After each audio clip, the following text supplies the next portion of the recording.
चलिए देखिए, primitive and non primitive unit cell.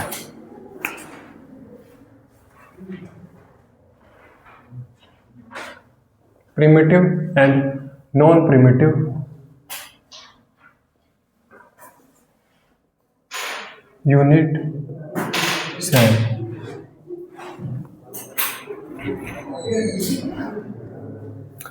Primitive and non primitive unit cell. तो यहाँ पर देखिए, ये जो क्यूब है, क्यूब के 8 कॉर्नर है ना। जैसे क्यूब है, क्यूब के 8 कॉर्नर है। रोम्बोहेड्रल है, रोम्बोहेड्रल के कितने कॉर्नर हैं? 8 ही, बस वो तिरछा हो गया इस तरीके से, है ना।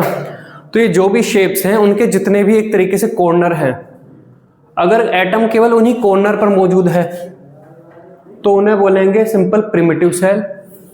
लेकिन अगर उनको उनके अलावा भी कहीं और पर मौजूद है, जैसे मान लो जो फेस दिख रहा है, इस फेस के सेंटर पर भी एटम मौजूद है, या फिर इस क्यूब के सेंटर पर भी एटम मौजूद है, तब उन्हें बोला जाएगा नॉन प्रिमिटिव यूनिट सेल। ठीक, तो लिखिए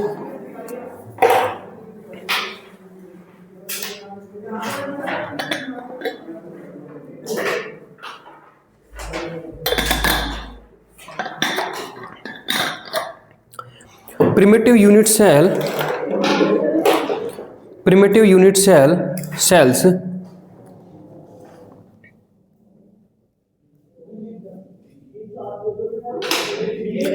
primitive unit cells contain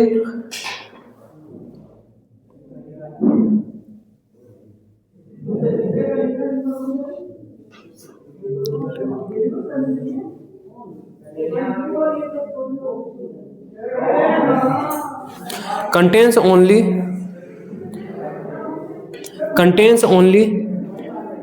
lattice points,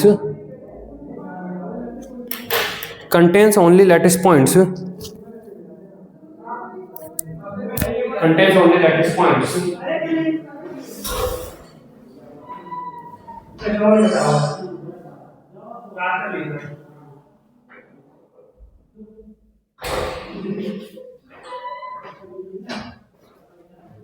contains only lattice points which is made up from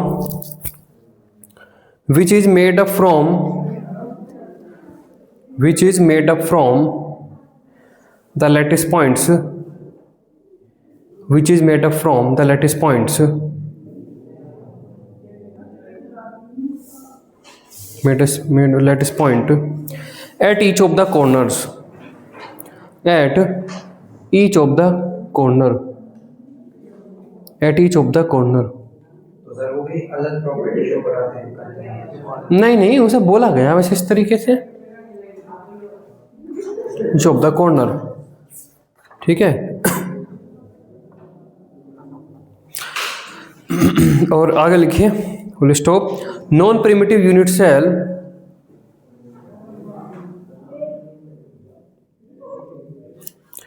non-primitive unit cell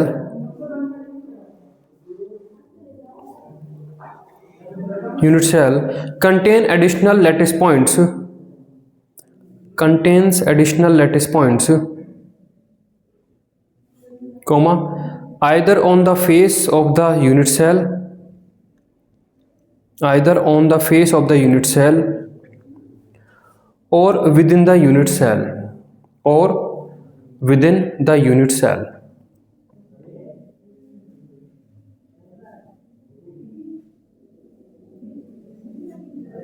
cell।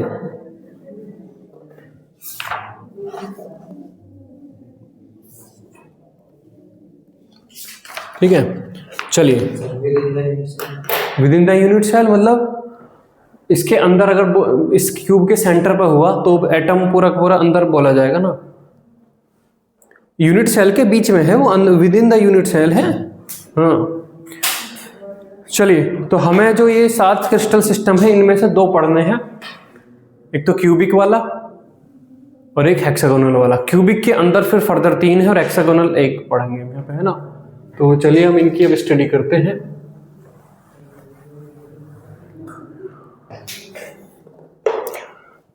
Mathematical analysis of cubic crystal system, mathematical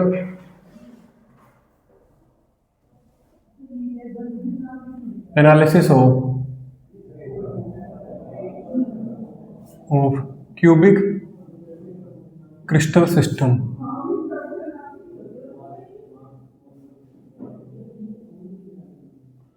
इसमें 3 टाइप के हैं, simple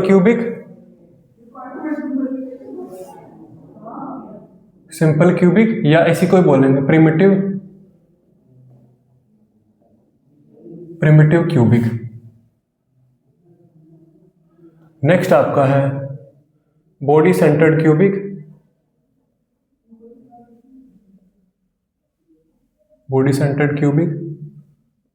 और तीसरा आपका है फेस सेंटर्ड क्यूबिक।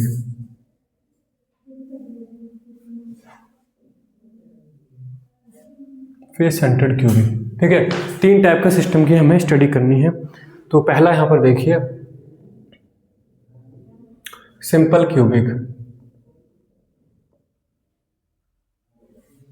क्यूबिक या इसी का दूसरा नाम है प्रिमिटिव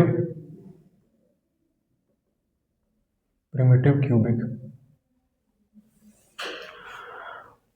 तो देखिए यहां पर हमें क्यूब बनाना है।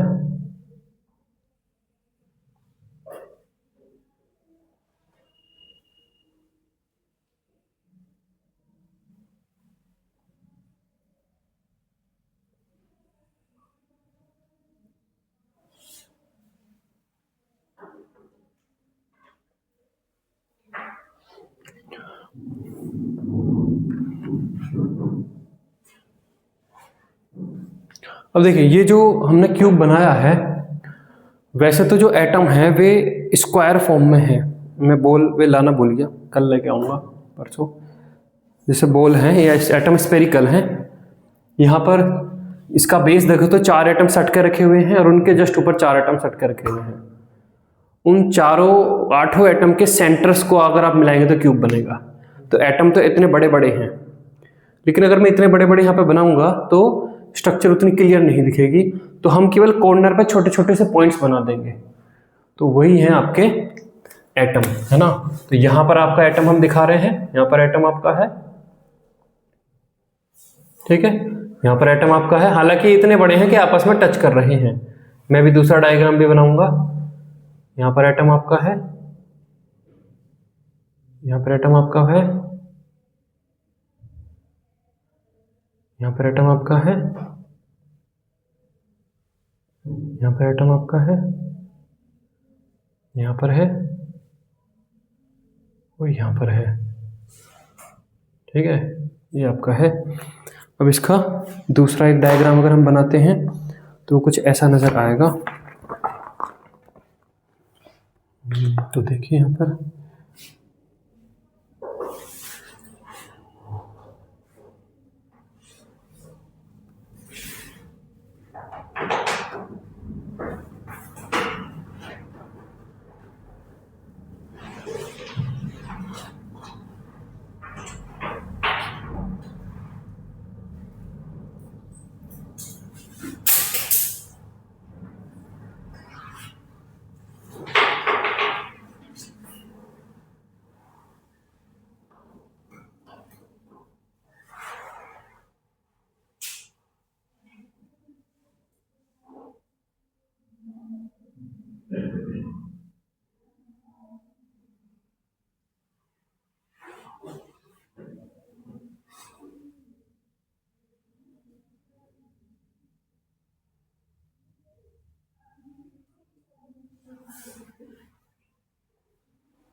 ऐसे दिखाई पड़ेगा आपको, है ना।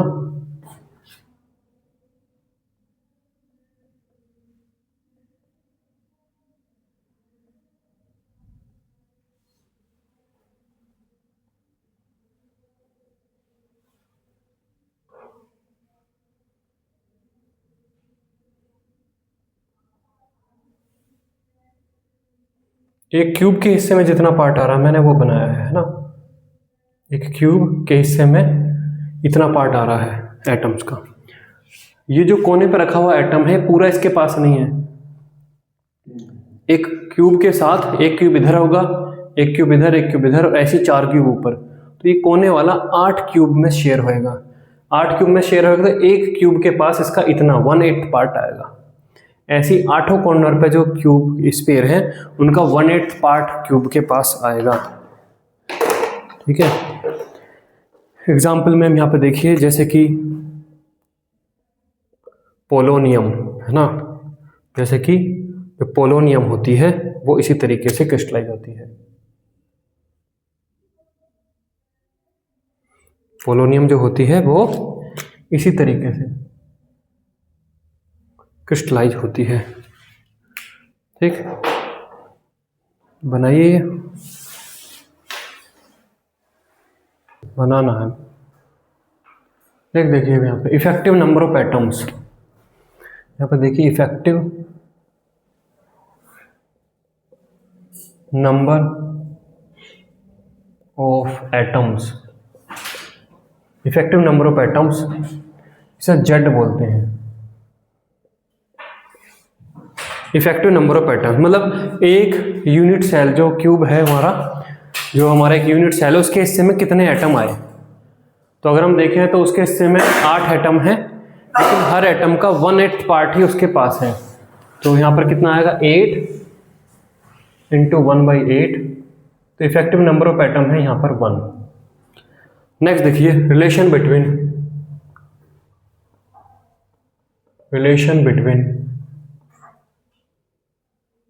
ए क्या है हमारी, एज लेंथ है यूनिट सेल की, है ना। ए एंड आर क्या है, रेडियस ऑफ एटम। तो अगर आप ध्यान से यहाँ पे देखें तो ये आपकी आर है,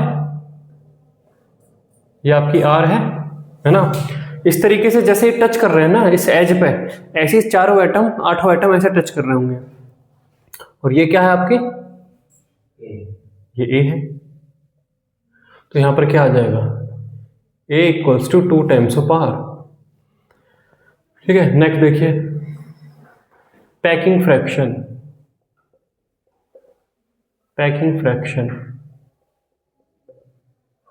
पैकिंग फ्रैक्शन क्या होता है, volume occupied by atoms divide by volume of unit cell. तो यहां पर अगर देखो तो कुल मिला के यहाँ पे कितने एटम है, एक स्फीयर के पास कितना एटम है, एक एटम है। 1/8 पार्ट लगा लो तो 8 है, तो एक एटम है। तो एक तो हो गया एटम, और एटम का वॉल्यूम हो गया 4/3 पाई r³, और टोटल a³। तो यहाँ पर अगर आप देखो तो ये कितना हो जाएगा 4/3 पाई r³ डिवाइड बाय 2r³, और जिसे सोल्व करने पे आपके पास आएगा 0.52, दैट इज 52%। 52% है जो स्पेयर ने ऑक्युपाई किया है, 52% है, एंड 48% इज वॉइड। 48% उसमें खाली जगह है। ठीक है, 52% ही वो भरा हुआ है। ठीक है, ये लिखिए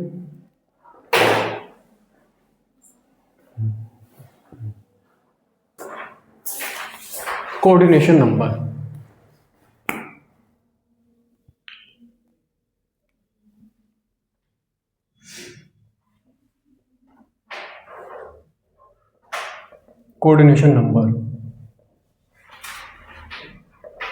कोऑर्डिनेशन नंबर इससे पहले कहां पढ़ा है, coordination compound. K for Fe6 है, तो इसमें Fe का कोऑर्डिनेशन नंबर क्या है 6। तो कोऑर्डिनेशन का मतलब क्या है वहां पे कि Fe को 6 Cn ने सराउंड किया हुआ है ना। Fe के आजू बाजू में 6 Cn एटम है।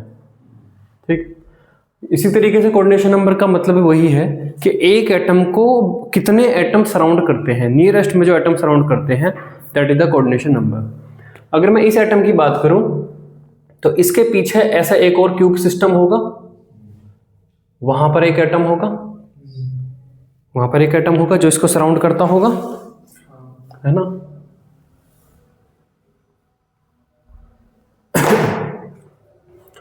यहां पर एक एटम इसको सराउंड इस तरीके से करता होगा यहां पर। फिर तो एक ये हो गया, एक ये हो गया, एक इधर की साइड में होगा आपका, एक इधर भी होगा, ये है ना। यहाँ पे ये एटम है जो इसको सराउंड करता होगा ऐसे। मतलब ये सारे एटम आपस में टच करते हैं, लेकिन टच करते हुए बनाओगे तो आप इसे फिर बहुत खिचड़ी सी पक जाएगी, है ना। जैसे ये टच कर रहा है ना, ऐसे ही टच करते हैं सारे एटम। फिर ऐसे ही यहाँ पर एक ये ऊपर सराउंड करता होगा, ऊपर होगा ऐसे ही एक एटम, ये वो इसको सराउंड करता होगा ये, और एक एटम ये है जो इसको यहाँ सराउंड करता है। तो कुल मिला के इस एटम को अगर देखो तो 1 2 3 4 5 6 एटम इसको सराउंड करते हैं। ये सराउंड में नहीं होगा, ये हो गया, ये हो गया, ये नहीं, जो नियरेस्ट नेबर है, जो नियरेस्ट नेबर है उनको कोऑर्डिनेशन नंबर माना जाएगा। ऐसे तो फिर पूरा लैटिस ही है, पूरा लैटिस ही है, इनफाइनाइट लैटिस है फिर तो। हाँ, जो उसको एक तरीके से जो टच कर रहे हैं, ये मान लो, है ना। तो लिखिए इसमें कोऑर्डिनेशन नंबर इसमें लिखिए, it is defined as the number of nearest neighbours, it is defined as the number of nearest neighbours और touching particles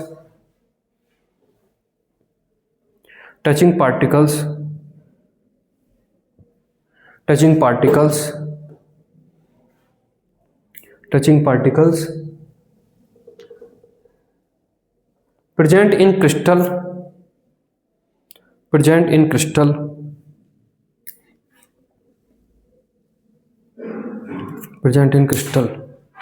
stop।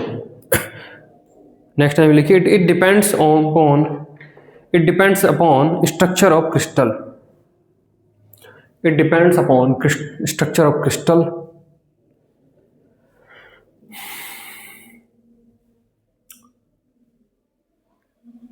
for simple cubic। Next लिखिए, for simple cubic coordination number is 6, coordination number आएगा आपका 6।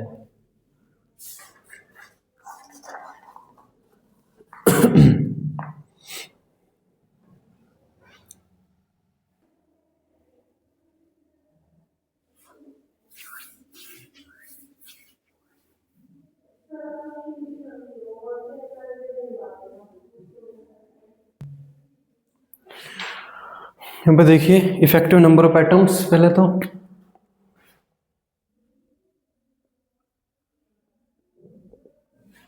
Effective number of atoms Z क्या आएगा यहाँ पर। एक तो वही है, 8 एटम है कॉर्नर पर है, जिनका कंट्रीब्यूशन कितना है 1/8 है, और एक जो ये सेंटर पे बैठा हुआ है ये पूरा ही है ना। हाँ, तो इसका कितना वो आ जाएगा, जेड की वैल्यू आ जाएगी 2। ठीक, दूसरा relation between a and r, relation between a and r. यहाँ पर क्या आएगा, देखिए ये बॉडी सेंटर्ड क्यूबिक में इस तरीके से है कि ये सेंटर वाला इन सबको टच कर रहा है। इसका मतलब अगर मैं बॉडी का डायगोनल बनाता हूं तो जो बॉडी का डायगोनल कितना होता है, √3 टाइम्स ऑफ ए, और ये आपका 4 रेडियस के बराबर होएगा, 4 times of radius of atom r, फिर ये आर, फिर ये आर, फिर ये आर। ठीक है, तो ये रिलेशन आपका आएगा इसमें। ठीक है, नेक्स्ट आपका है पैकिंग फ्रैक्शन।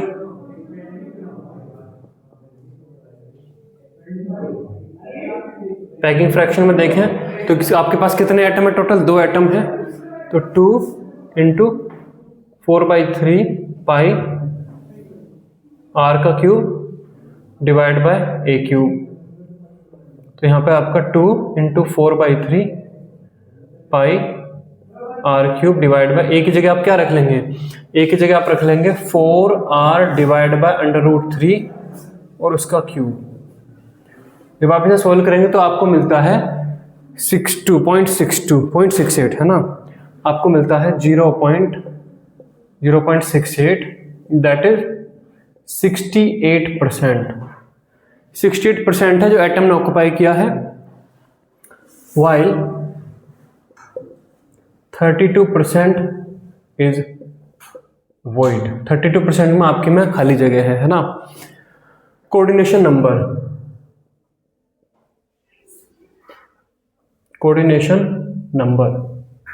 कोऑर्डिनेशन नंबर इसमें कितने क्या आएगा, कोऑर्डिनेशन नंबर जो सेंटर पे एटम है, सेंटर पे जो एटम है उसको कितने एटम टच कर रहे हैं, 8। ये जो कॉर्नर पर एटम है इसको कितने एटम टच कर रहे हैं,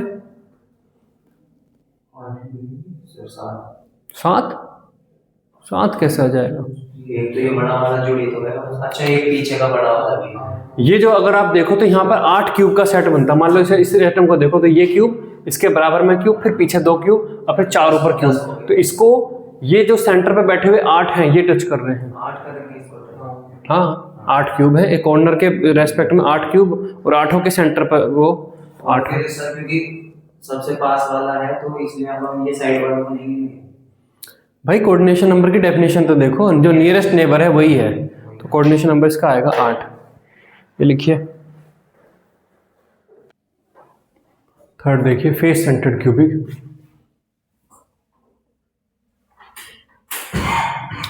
यहां पर ये कॉर्नर पर एटम है ना, जैसे पहले भी थे, जो कॉर्नर पर एटम है वे पहले से मौजूद थे, वे हैं।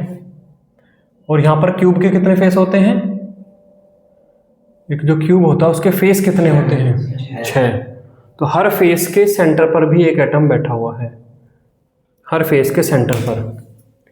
तो देखिए इस वाले फेस का सेंटर है ये, यहाँ बैठा है ये। थोड़ा सा ये फेस ओवल शेप में दिख रहा है तो मैं इसी टाइप की ओवल शेप में बना देता हूँ इसको, ठीक है। एक यहाँ पे बैठा है इसके सेंटर पे, यहाँ पे बैठा हुआ है ये, एक उधर ये बैठा हुआ है, ठीक है। एक ये फिर पीछे जो फेस है वहाँ पर ये बैठा हुआ है ये, फिर ये आगे जो फेस है वहाँ पे बैठा हुआ है ये, और ये जो नीचे जो फेस है वहाँ पे बैठा हुआ है, ठीक है। अब देखिए जब आप इनको बनाएंगे यहाँ पर ऐसे तो आपको क्या दिखाई पड़ेगा, ये जो फेस है इस फेस पे आपको ये ऐसे ये दिखाई पड़ेगा, ऐसे ये दिखाई पड़ेगा आधा एटम आपको ऐसे।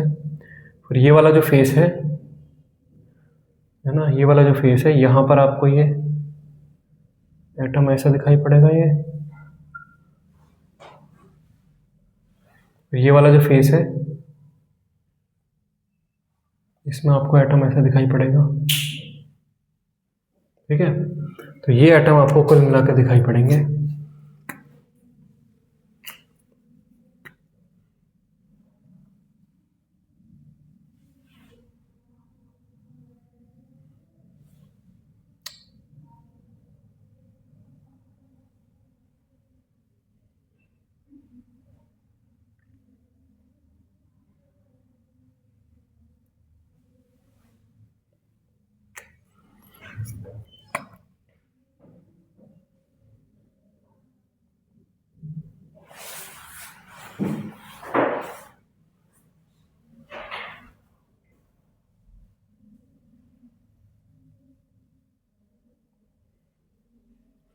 तो ये आपको इस तरीके से दिखाई पड़ेगा, है ना, ठीक। ये बनाइए।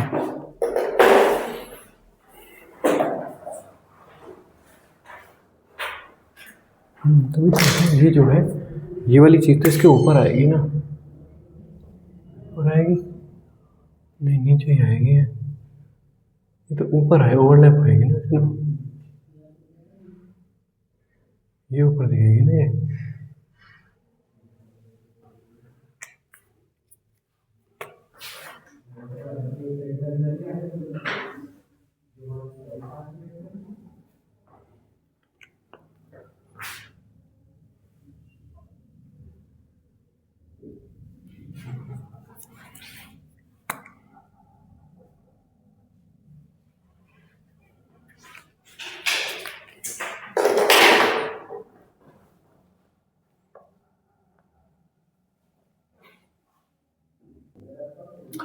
Effective number of atom Z, तो यहाँ पर देखिए कितना आएगा, 8 तो एटम वही जो कॉर्नर पर है जिनका कंट्रीब्यूशन 1/8 है, प्लस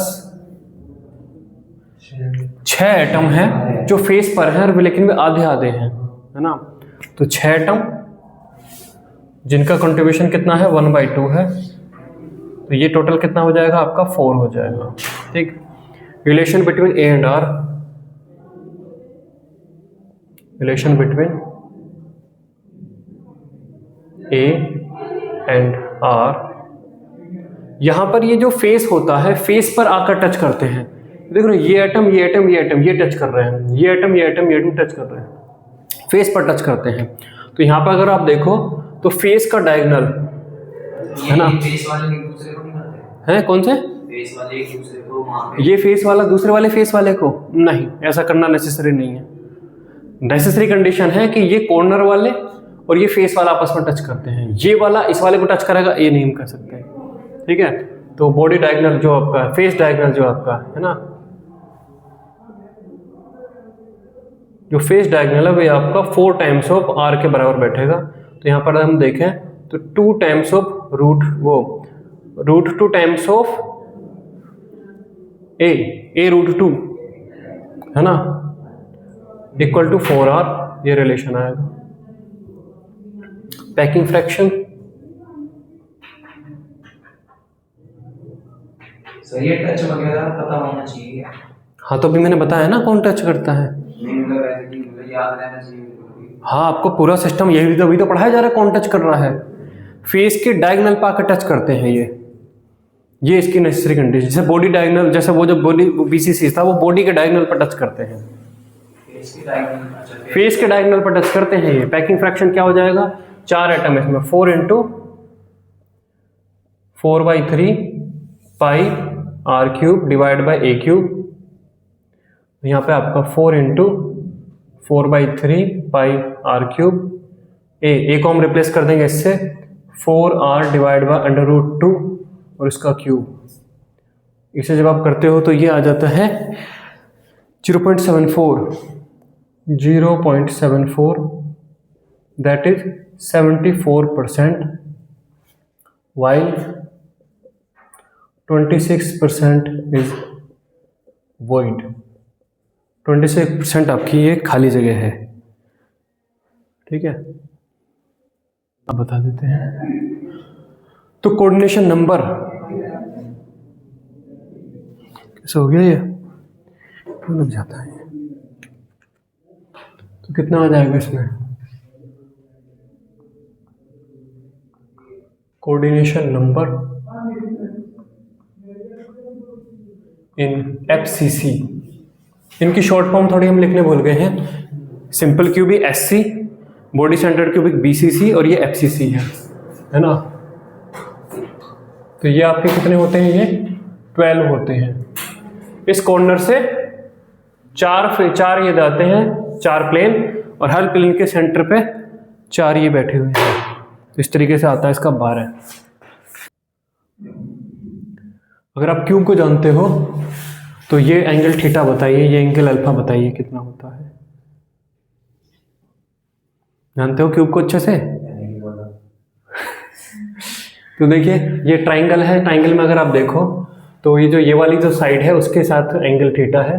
तो अगर आप देखो तो ये रिलेशन आता है a² = b² + c² + 2 times of BC cos theta. ठीक है, यहाँ पर देखिए ये जो साइड है ये क्या दिख रही है, साइड दिख रही है, और ये क्या है, ये कितना बैठेगा, ये साइड जो √3a/2, क्योंकि क्यूब का बॉडी डायगोनल का आधा है ये आपका है √3a/2। ये कितना बैठेगा, √3 3a/2। चलिए तो लगाइए इसको।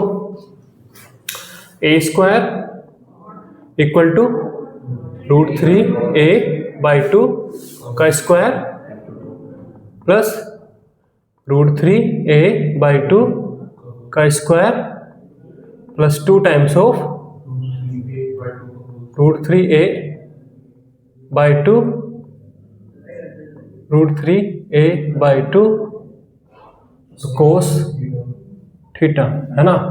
तो क्या हो जाएगा आपका a² इक्वल टू, बताओ कितना, 3a²/4, 3a²/4 तो 3a²/2, तो ये आपका हो गया 3a²/2 प्लस के 3a²/2, हाँ 3a²/2 कोस थीटा।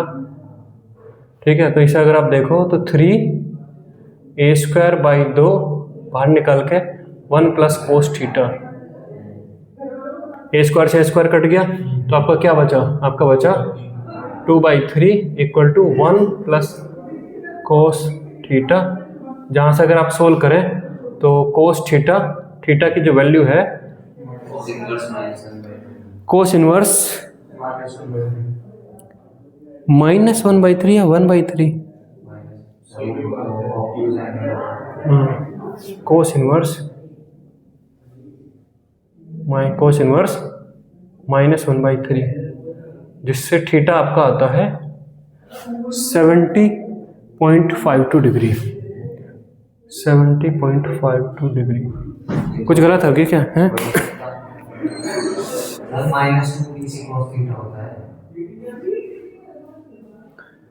क्या समझते हो? 3a²/2 3a²/2 हो गया ये। सर कोसाइन रूल में शायद -2bc cos थीटा होता है, सबसे ऊपर वाले। अरे रुको, तो पहले ये सही हुआ है 3² 1 प्लस कोस थीटा, इससे कट गया 2/3, तो कोस थीटा इक्वल टू -1/3, तो